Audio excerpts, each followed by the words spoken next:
എല്ലാവരും ഇങ്ങോട്ട് നോക്കിൻ. കഴിഞ്ഞ ദിവസം നമ്മുടെ അഖിൽമാരാറിന്റെ ഒരു ഇന്റർവ്യൂ കണ്ടു ഗൈസ്. അതിനകത്ത് പുള്ളി പ്രഗ്നൻസിയെ പറ്റി പറയുന്നുണ്ട്. അവമാനിക്കരുത്, ഞാൻ നല്ലൊരു കുടുംബത്തിൽ പറഞ്ഞവനാണ്. എപ്പോഴും അഖിൽമാരാർ പറയുന്ന പല കാര്യങ്ങളും കേൾക്കുമ്പോൾ നമുക്ക് തോന്നും ഇദ്ദേഹം ഭയങ്കര അറിവുള്ളവനും എല്ലാത്തിനെ പറ്റി ആധികാരികമായിട്ടാണ് സംസാരിക്കുന്നത്. പക്ഷെ ചില സമയത്തൊക്കെ ഇയാളെ വർത്താനം കേൾക്കുമ്പോൾ നമുക്ക് തോന്നും യവൻ എന്തരാണ് ഈ പറയുന്നത്, അങ്ങനെയും തോന്നും.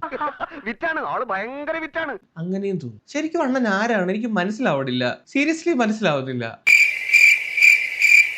ഇന്റർവ്യൂവിനകത്ത് വന്നിരുന്നിട്ട് പ്രഗ്നൻസിയെ പറ്റി പറയുന്നുണ്ടായിരുന്നു. അതെന്റെ ഹോബിയാ സാറേ. ഇത് പറയുന്നത് നിങ്ങൾ കേൾക്കണം. പറയുന്നത് കേട്ട് കഴിഞ്ഞാൽ അഖിൽമാരാറുടെ ഭാവനയിലുള്ള പ്രഗ്നൻസി ഇതാണെന്ന് തോന്നും. നിനക്ക് എങ്ങനെ സാധിക്കുന്നത്? എനിക്ക് ഒരൊത്തും പിടിയും കിട്ടുന്നില്ല നിന്റെ കാര്യം. പുറശത്ത് DJ മൈക്കൊക്കെ വെച്ച് മറ്റേ ലൈറ്റ് ഒക്കെ കെട്ടി നോക്കിയിട്ട് ചേച്ചിമാരുടെ അപ്പുറത്ത് പട്ടപാത്രം കൂട്ടി പ്രസവിക്കടി. ഇങ്ങനത്തെ ഒരു പ്രസവം മോഡലാണ് അഖിൽമാരാറിന്റെ സ്വപ്നത്തിൽ കാണുന്ന പ്രസവം എന്നാണ് എനിക്കത് കേട്ടപ്പോ ഫീൽ ചെയ്തത്. എല്ലാ കഴിവും കൂടി ദൈവം ഒരാൾക്ക് കൊടുക്കൂലല്ലോ. എന്താണെങ്കിലും അഖിൽമാരാർ പറഞ്ഞ ആ ഒരു സ്റ്റേറ്റ്മെന്റ് നമുക്കൊന്ന് കേൾക്കാം, എന്നിട്ട് ബാക്കി കാര്യങ്ങൾ സംസാരിക്കാം. ഒരു കയ്യബദ്ധം നാറ്റുകരുത്. ഒരു കാലത്ത് സ്ത്രീകൾ പ്രസവം എന്ന് പറയുന്നത് വളരെ കൂടുതൽ പണ്ടൊക്കെ തമാശയായിട്ട് ചിലർ പറയുന്നത് കേൾക്കാം. ആ സ്ത്രീ അവിടെ പ്രസവിച്ചിട്ട് പോയിരുന്നു ആ 2 കിലോ അരി ഇടിച്ചോടെ വെച്ചിട്ട്.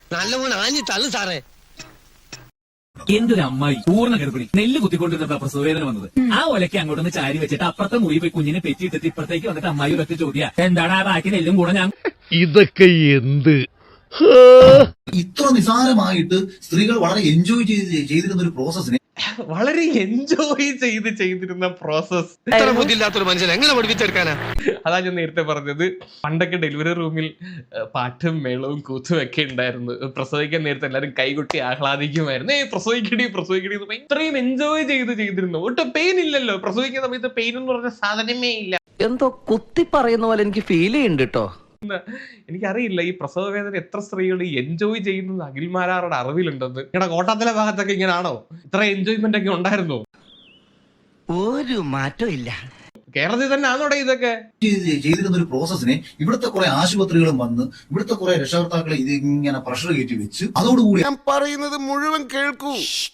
ആദ്യം കയറി പ്രഗ്നന്റ് ആയി കഴിഞ്ഞാൽ തന്നെ എനിക്കെന്തോ മാരക രോഗമാണെന്ന് ഒരു പെൺകുട്ടിയുടെ മനസ്സിലേക്ക് ഇട്ടുകൊടുത്ത് 9 മാസം ഇതിന് പ്രസവിക്കാനും പറ്റാതെ സിസേറിയനുമായി ആകെ കോംപ്ലിക്കേറ്റഡ് ആക്കി വെക്കും. എന്തിനാടാ ഇങ്ങനെ ഓരിയിടുന്നത്?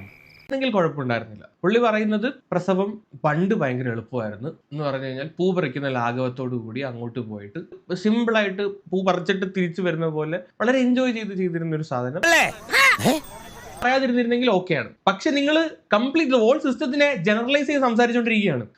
ആണുങ്ങളായാലേ അല്പ സ്വല്പം നാണോ മാനൊക്കെ വേണം. ഇന്റർവ്യൂല് മറ്റേ ആനീസ് കിച്ചനകത്ത് വന്നിരുന്നിട്ട് ഭാര്യയെ അടുത്തിരുന്നിട്ട് യവക്ക് വിവരമൊന്നുമില്ല, യവള് പറയുന്നത് ഞാനൊന്നും എടുക്കത്തില്ല. സംസാരിക്കും കറക്റ്റ്. വെറുതെ കാര്യത്തിനകത്ത് ജയറാമ് തന്നെ. നിങ്ങളെ കണ്ടിട്ടാണെന്ന് തോന്നുന്നു പുള്ളി എഴുതിയ. തൽക്കാലം ഇത്രയും മതി. വരട്ടെ.